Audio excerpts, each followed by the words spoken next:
Salut, c'est Chebé. Retrouvez-moi sur Monard Magazine. Bientôt l'interview disponible. Lourd en ensemble. Chaud. C'est Biscay Entertainment. Biscay Entertainment. C'est Biscay Entertainment. Biscay Entertainment. C'est Biscay Entertainment. Quand j'étais petit, j'écoutais beaucoup de rap français déjà. J'écoutais grave Section d'Assaut, Booba, Rof. Et du monde, t'as capté Mafia Quinfree, tout ça.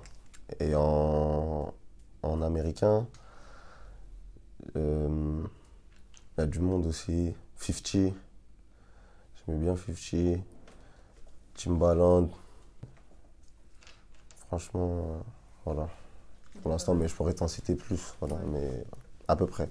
Bah, en fait, on vient du même quartier. Ça veut dire la rencontre. Chacun, c'était des rencontres différentes. Il y en a, c'était dès la primaire, comme qui ADK, Jack Mess, dès la primaire. Et il y en a, c'était un peu plus tard, c'était au collège, comme Pispa, Black D, The S, Lion, Les Sceaux, tout ça. Ouais, c'était plus au collège. Et en fait, on vient tous du même quartier, ça veut dire de loin ou de près, on côtoie les mêmes endroits, on traîne au même endroit. Et en vrai, voilà. De base, on est des mecs du même quartier. Et après, on a formé un groupe de rap avec tous ceux qui rappaient un peu, tous ceux qui voulaient représenter la zone. Et voilà. Bah, en vrai, quand j'étais dans la X de Barbare, bah, ouais, comme tu as dit, c'était de la trap, c'était l'air Chicago qui était à la mode, tout ça. Et nous, on kiffait grave ça. Avec Migos, tout ça, Chief Keef et tout, Atlanta. Et c'était lourd. Et en fait, comme j'étais dans un groupe de 8 membres, quand même, c'est beaucoup. Au moment où je suis parti en solo, même, j'avais déjà l'idée pendant le groupe que si un jour je poursuivais en solo, je devais faire un truc qui se démarque vraiment. Et, et de là, j'ai utilisé beaucoup l'autotune sur mes titres. J'étais beaucoup plus en turn-up, c'est-à-dire que c'était beaucoup plus américain, encore plus poussé.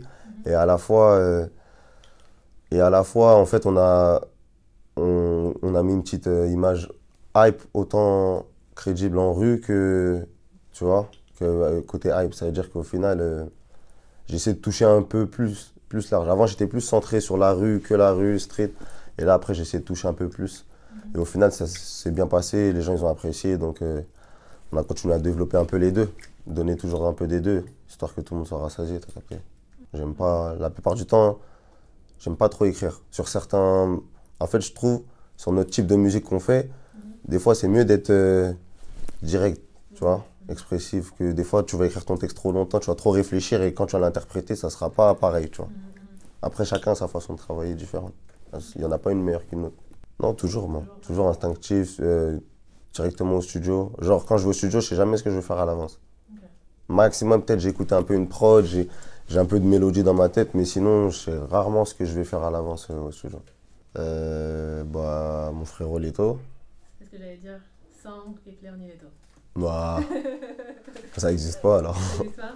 Ça existe pas. Ok. Du coup, le troisième alors, en dehors de Éclair et Leto. Le troisième en dehors des Kepler et Leto? Ouais. Moi. Non, moi, face à ces comparaisons, j'ai toujours dit la même chose. C'est stylé. Je préfère être un artiste français comparé à des Américains qu'un artiste français comparé à d'autres Français, tu vois. Comme certains. Donc, au final, tu me compares à des Américains. Et en plus, qui ont une bonne image, surtout de marque, etc. Ça veut dire, en vrai, c'est flatteur. C'est pas une insulte. C'est stylé. Normalement, c'est une petite mixtape en fin d'année si tout se passe bien. Et après 2021, un deuxième projet encore. Hein. Peut-être mis dans l'année. Mais là, pour l'instant, on va se concentrer sur la mixtape, la fin d'année. Et voilà, hein, c'est ça. Et pour pas rester inactif, c'est pour ça que j'ai fait ma série de freestyle à côté. Comme ça, au moins, les gens peuvent toujours écouter du Chebé, de la nouveauté un peu. Pas écouter l'ancien projet pendant un an avant de tendre un nouveau projet, tu vois.